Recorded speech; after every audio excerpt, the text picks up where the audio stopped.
Mariko Tamaki and Dan Mora get weird as Batman gets on the trail of a missing persons case that hits too close to home for him, leading him to a larger conspiracy involving the mayor and one of Gotham's most powerful and richest families.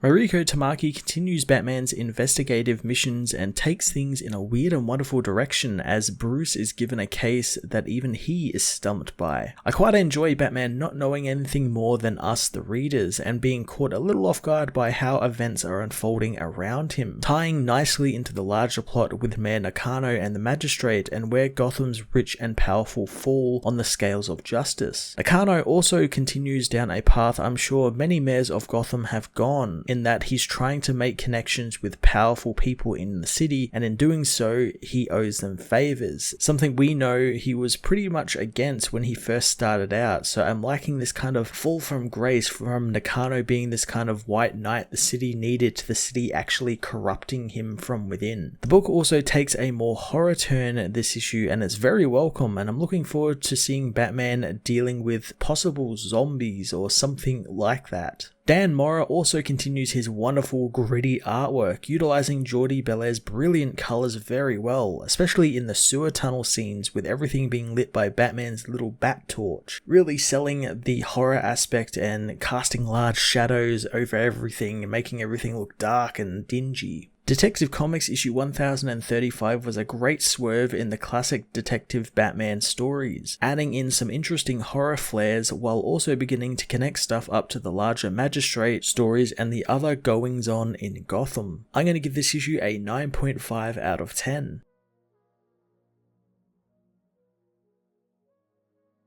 Detective Comics issue 1035 finds Mr. Turn continuing to talk with the cops, demanding they continue gathering evidence regarding his wife's disappearance as Bruce goes over the information in his micro cave under Gotham City, knowing what people see in cop shows about how they have a window of time to find a missing person is fiction. And the truth is, when people go missing in Gotham, they aren't coming home. In Mayor Nakano's office, Chris gets a call about Sarah Worth's disappearance, and soon after, a call from Sarah's father. His assistants quietly talk about Mr. Worth, old money from Gotham, and his family who built half the city. Chris tells Mr. Worth that he will find his daughter, telling his people to put him in touch with the chief of police. Batman meanwhile knows that Sarah's disappearance wasn't a criminal act, but it can't be ruled out. He knows the Worth family is a big target, but it usually comes with a ransom, and yet none have been issued. He scours through the evidence, knowing those behind it were messy and they might not have gotten far. Batman monitors local police radio and city worker channels,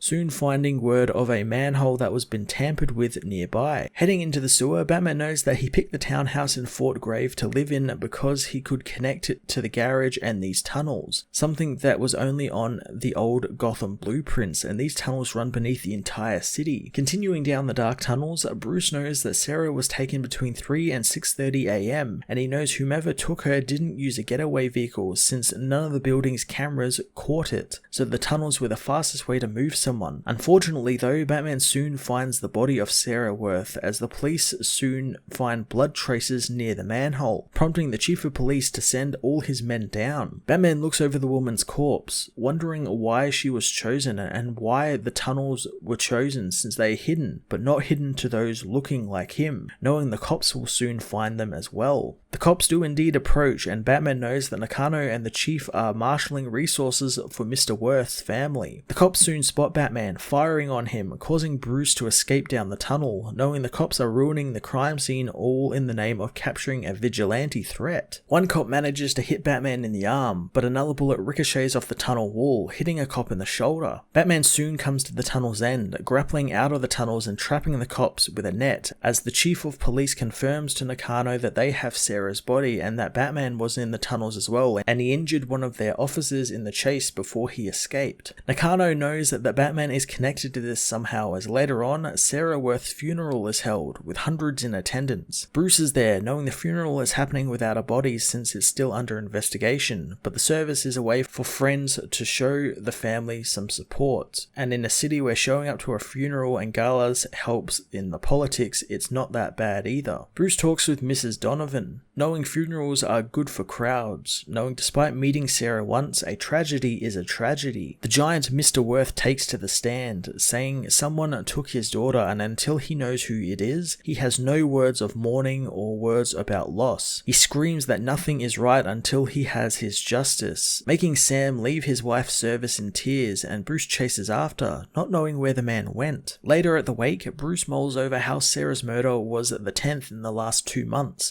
wondering if the crime families are just flexing their muscles and are shaking things up. He knows that Nakano is using this to get in good with Mr. Worth and make connections, but Bruce knows Worth isn't your average Gotham power figure since he demands results, while the wound of Sarah's death festers. Sam meanwhile wanders the city aimlessly, fearing that he's being followed, so he pulls a gun from his jacket. He is indeed being followed, this time by Batman, who confronts the man. Sam points the gun at the hero, saying that Batman had a hand in this, as the hero says that he knows what he lost. Batman grabs the gun, disarming the man and pushing him down to the floor before cuffing him. Elsewhere in Nakano's office, Chris demands to know who rewrote his press release, learning that Neil did. He tells Neil about the mistakes he made, saying that this is a task force, not a committee like the man wrote, and it's a citywide investigation into a menace that affects all of them. Neil drops his pills as Chris reminds him that budget stuff is privately funded. The man takes the papers, told by Chris that he needs to go home, as Hugh says that he'll take over the press release, making Chris know that he can always count on the man. Neil suddenly falls over in pain, his mind ripping apart as he says something is inside his head. Hugh says he has to make a phone call but will be right back, as elsewhere a woman tries to get into her car, talking with her mother on the phone, who thinks that putting keys in her fist works well if she has to attack someone, when she's suddenly approached by a shady man who tries to kidnap her. Luckily, Huntress is watching over the woman, shooting the man with her crossbow, telling him if he wishes to use his arm ever again, he should drop to the floor. She tells the woman that Gotham is not safe and to tell her mother the key thing doesn't work at all. Sam Turn meanwhile is thrown into the drunk tank of a local precinct, demanding to be let go as the cops say they found him outside in cuffs and the man is clearly on something, wanting the medic to check him out. Early the next morning, Bruce witnesses a rush job being done in the tunnels where Sarah's body was found, with city workers filling the tunnel in with concrete, as it was declared a health hazard, and since it's now full of concrete, the investigation has ended. He wonders why they are obstructing an investigation that will make the case for justice, wondering if Sarah's death is connected to Nakano or possibly a cop. As Bruce arrives home, he spots something down the misty street, focusing on it and finding it's a zombified